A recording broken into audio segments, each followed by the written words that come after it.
कितनी अच्छी लगती है अपनी कथा। अनंत काल से औरों की कथा करते आए, सौभाग्य से हमें अपनी कथा श्रवण करने का अवसर प्राप्त हुआ कुंद कुंद महाराज के माध्यम से। निसंदेह इस समय सार ग्रंथ की रचना करके आचार्य भगवान कुंद कुंद स्वामी ने मानो सरसों के दाने में छेद करके उसमें ज्ञान का सागर भर दिया है। यह ग्रंथराज निर्ग्रंथ की अनुभूति है। निर्ग्रंथ स्वरूप पूज्य आचार्य भगवान की अनुभूति है, आत्मा की गहन अनुभूति है जो इन्होंने यहाँ पर पिरो दिया है समय सार ग्रंथराज में। यदि आत्मा की, भगवान आत्मा की कथा को सच में गहराई से सुना होता, श्रद्धा से श्रवण किया होता, हाँ, समर्पण भाव से उसको निज में उतारा होता, तो निश्चित रूप से खोटे काल में, खोटे क्षेत्र में हमने जन्म न लिया होता। आज इस पंचम काल में जन्मे हैं। अगर पहले से ही भगवान की इस दिव्य देशना को श्रवण कर लिया होता तो इस पंचम काल में हमें इतने दुखों का सामना न करना पड़ता। खैर कोई बात नहीं, आज भी हमें आचार्य भगवान की दिव्य वाणी श्रवण करने को मिल रही है। आचार्य भगवान गुरुवर श्री विद्यासागर जी महाराज के माध्यम से उन्होंने जो हमें दिया वह आप तक पहुंचाने के लिए अनंत उपकार है। गुरुदेव की कृतज्ञता स्थापित करती हूँ उनके लिए। किन शब्दों में कहूँ, अनंत उपकार किया।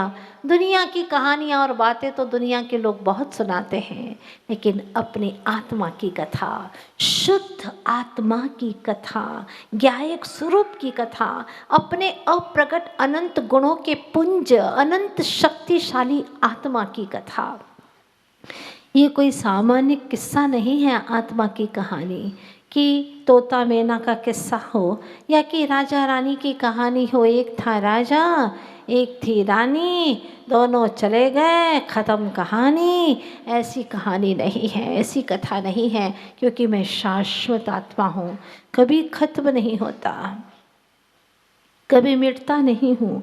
ये अभूतपूर्व कथा है, महाकल्याणकारी कथा है।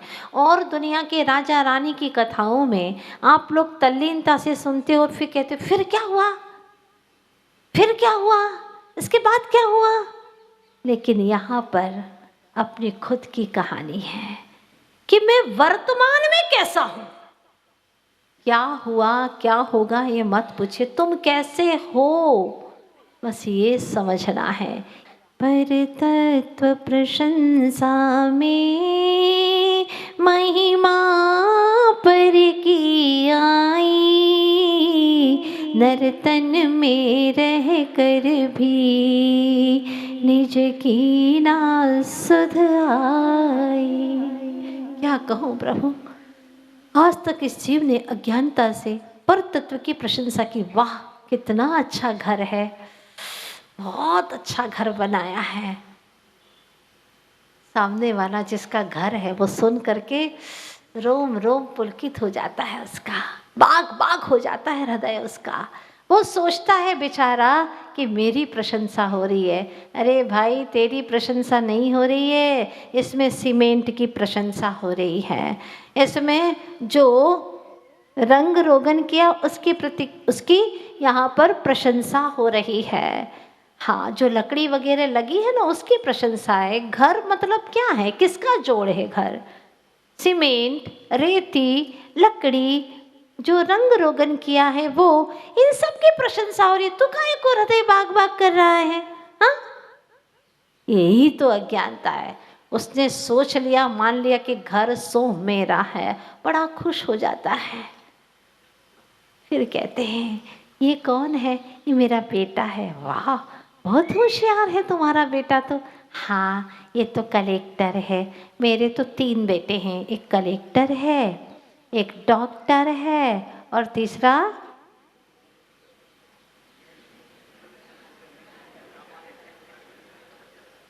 कितनी टर लगा दो तुम, हाँ वो पिता बहुत खुश हो जाता, अच्छा आपके ऐसे पहुंचे हुए हैं। वो बेचारा खुश होता रहता है अज्ञानता से कि देखो मेरी प्रशंसा हो रही है। अरे भाई तेरी प्रशंसा नहीं हो रही है, ये अलग द्रव्य हैं, इनका सुख दुख अलग है, तेरा सुख दुख अलग है, तेरे कर्म अलग है, इनका कर्म अलग है। इस पर्याय में मिल गए, बाकी तो अनंत पर्यायों से सब अपने अपने अपने अपने परिणामों से परिणमन कर रहे थे, तो कहाँ इनको मान रहा है। लेकिन जब यही बच्चा सट्टे में सारा पैसा बर्बाद कर देता है, घर को भी बेचना पड़ता है, करोड़पति बेचारा रोडपति कहाँ कहे पति, उसको रोड पर आकर के खड़ा हो गया है, तब वह यही बात कोई कहता है तो उसको अच्छा नहीं लगता। कहाँ गया वो घर का तेरी प्रशंसा, और तुझे जो खुशियाँ होती थी कहाँ चली गई, तेरे बच्चों के कारण से जो तुझे खुशियाँ होती थी वो कहाँ चली गई। क्या पर्यायों का परिणमन है। ये कर्म कब तुझे उड़ा दें और कब तुझे नीचे धराशायी कर दें, कोई भरोसा नहीं है। इसीलिए हे चेतन रूपी पतंग, इन हवाओं के कर्मों की हवाओं में पता नहीं कब तो उड़ता रहेगा और कब नीचे आ करके गड्ढे में खाई में गिर करके कीचड़ से लथपथ हो जाएगा। इसीलिए अपना पुरुषार्थ ऐसा कर कि तुझे इन दुखों का सामना न करना पड़े। अनंत काल यूं ही व्यतीत हो गया है, तो अब पर तत्व की प्रशंसा कब तक करेंगे। आचार्य भगवान कहते हैं कि स्व तत्व की प्रशंसा करो, तो ठीक है, वो तो हम करते ही हैं माता जी, खूब करते हैं। कैसे करते हो, मैं ऐसा हूँ, मैं वैसा हूँ, हम किसी से कम नहीं, हम तो अपनी प्रशंसा करते हैं। अभी तुमने अपने आप को समझा ही नहीं है, प्रशंसा कहाँ से करोगे। अपने आप को जानो तो सही, तुम हो कौन। तुम अपनी प्रशंसा का मतलब शरीर की प्रशंसा मानते हो, ये फलाने चंद की प्रशंसा मानते हो, ये सच्ची प्रशंसा नहीं है। तुम मतलब एक आत्मा, सिर्फ आत्मा, ये नहीं, ये पर्याय नहीं, ये तो पुद्गल की पर्याय है। इसके साथ में रह करके तुम पर समय हुए हो, पर समय हुए हो, आज तक स्व समय तो हुए ही नहीं। तो आचार्य भगवान कहते हैं स्व समय रूप होना चाहते हो तो एकत्व आत्मा को समझो। कैसी है वह चेतन स्वरूप आत्मा तुम्हारी, कैसे हो तुम कैसे हो, आचार्य भगवान बताते हैं। सुनो, एयत्तनि क्षय गो, तीसरे नंबर का गाथा निकालेंगे। एयत्तनि क्षय गो समो सवत्थ सुंदरो लोए,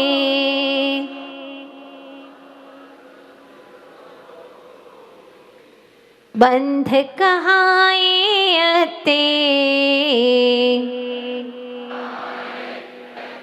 तेण विसंवादिनी होई।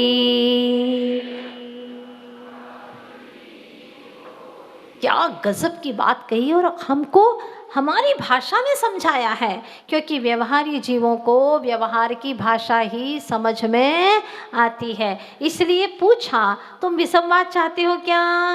बोलो, आप लोगों में से कितने श्रोता ऐसे हैं जो विसंवाद चाहते हैं?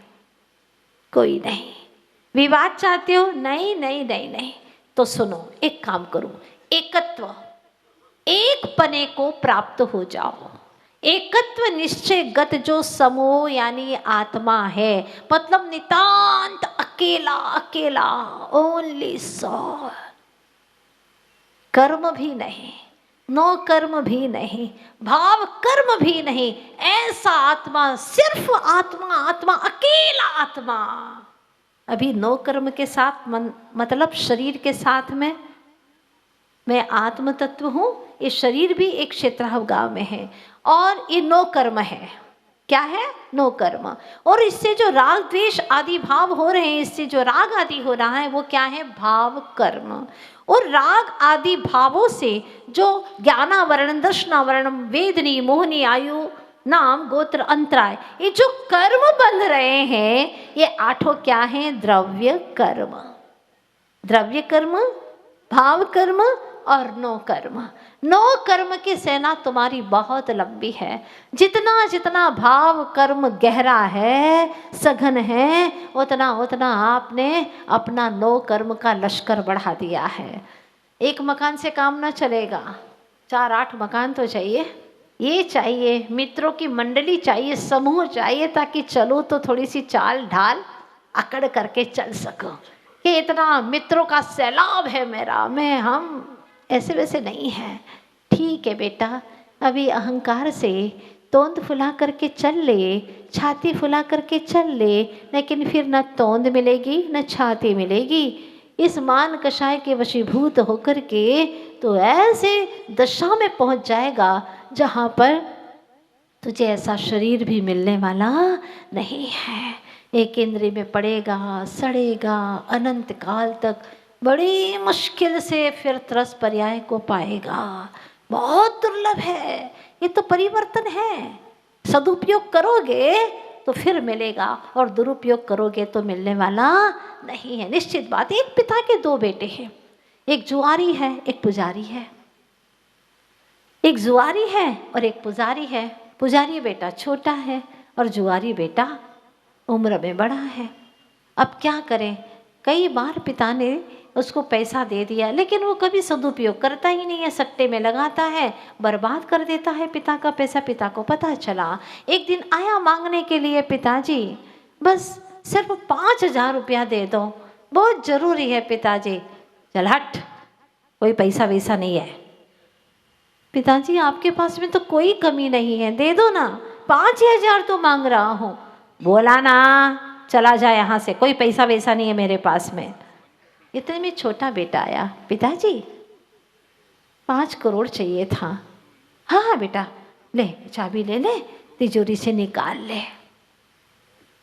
बुरा तो लगेगा ना बड़े बेटे को कि मेरे लिए 5,000 भी नहीं, उसके लिए 5 करोड़, और एक बार भी मना तक नहीं, चाबी दे दी उसे। ये तो सरासर अन्याय है। देखने वाले को तो यही लगेगा ना, क्या प्रमाण दे पिता, बेचारा क्या बोले क्या कहे। वही है, अपनी ही लाज बचाना है तो बोल भी नहीं सकता, वो कुछ भी नहीं बोल सकता, लेकिन अंदर ही अंदर में जानता है, उसको पता है कि वहाँ 5,000 भी दिया तो ये बर्बाद करके आएगा, और इसको 5 करोड़ भी दिया तो उसका 10 करोड़ करके आएगा। विश्वास है। तो आज तक इस जीव ने अपने जीवन को बर्बाद किया, समय को बर्बाद किया, कुछ भी हासिल हुआ ही नहीं है। इसीलिए जहाँ पर सदुपयोग होता है, आंखें मिली हैं, इसका सदुपयोग हो। क्या सदुपयोग हो? प्रभु का दर्शन करो, जिनवाणी का वाचन करो, सद्गुणियों को देखो, कान मिले हैं जिनवाणी का स्वाध्याय श्रवण करो। हाँ, प्रभु की पूजन श्रवण करो, अच्छी अच्छी आत्मा की कथाएं श्रवण करो, स्तुति श्रवण करो, तब तो कान पाना सार्थक है। इधर उधर की निंदा सुनोगे तो तुम्हें कान दोबारा मिलने वाले हैं क्या? याद कर लेना तुम इस बात को। अगर गलत गलत बातें सुनते रहे जो आत्मा के पतन के कारण है, विषयों की ओर ले जाने वाले हैं, अगर ऐसी चीजों को सुनोगे तो कान दोबारा मिलने वाले नहीं है। इंद्रियों का सदुपयोग करो, मन का सदुपयोग करो। मन मिला है ना, मन वाले हो सब, मत वाले मत बनो। मन वाले हो तो मन का सदुपयोग करो, मन को अच्छे अच्छे चिंतन चर्चा में लगाओ, सदुपयोग करो। मन को तो आप काम में लगाए रखो बस, या तो आत्मा की कथा करे, आत्मा के बारे में चिंतन करे, या फिर परमात्मा के बारे में चिंतन करे, या लोगों के हित के बारे में चिंतन करे। इससे आगे नहीं जाओगे। मन को समझा दो, 3 मीटर दे दिया तो आत्मा के बारे में सोचो। अगर दुनिया के लोगों के बीच में रहो तो दुनिया के हित का चिंतन करो। परमात्मा के पास में जाओ, मंदिर जाओ तो प्रभु के गुणों का चिंतन करो। और आंख बंद करके बैठो तो रे चेतन अपने आत्म गुणों का चिंतन करो। इससे हट करके तुम्हें कहीं नहीं जाना है। माँ कहती है ना, बेटा कहता है माँ मैं अपने दोस्त के यहाँ जाऊँ क्या? कोई ज़रूरत नहीं है। माँ को पता है वहाँ पर भटकने जाता है, गलत काम करने जाता है। कह दिया माँ ने, कोई ज़रूरत नहीं, अपने कमरे में बैठो, पुस्तक हाथ में रखो, पढ़ो उसको। पढ़ते पढ़ते थकने लगा, माँ अब तो जाऊँ। बोला ना, घर में रहो, घर में रहो, थोड़ी सी देर चर्चा कर लो, बात कर लो, उनसे पापा से बात कर लो, जरूरत नहीं है। माँ थोड़ी सी देर तो बाहर जाने तो ठीक है, जाना है तो मंदिर जाओ। और इधर उधर भटकने की आवश्यकता नहीं है। आप लोग भी ऐसा ही चाहते हैं ना, अपने बच्चों के लिए ऐसा चाहते हैं, तो मन रूपी बच्चे के लिए ऐसा क्यों नहीं चाहते? पहले मन रूपी बच्चे को समझाओ, बड़ा शैतान है यह। पुद्गल की संगति की है तुमने? पूरण और गलन करने वाला पुद्गल। शरीर में रहते हो तुम, शरारत करने वाला है ये शरीर, बहुत शरारती है। इसको आपको चुप करके बैठाना है, ये आपके हाथ पे है। पर क्या करें माता जी, मन तो हमारा मानता ही नहीं है। जब तुम्हारा मन तुम्हारा नहीं मानता है तो फिर किसकी मानेगा बताइएगा? अपने आप को ही अपने को ठीक करना है। इसीलिए समय सार को पढ़ना अलग है और समय सार को जीवन में उतारना अलग है। कथनी अलग है, करनी अलग है।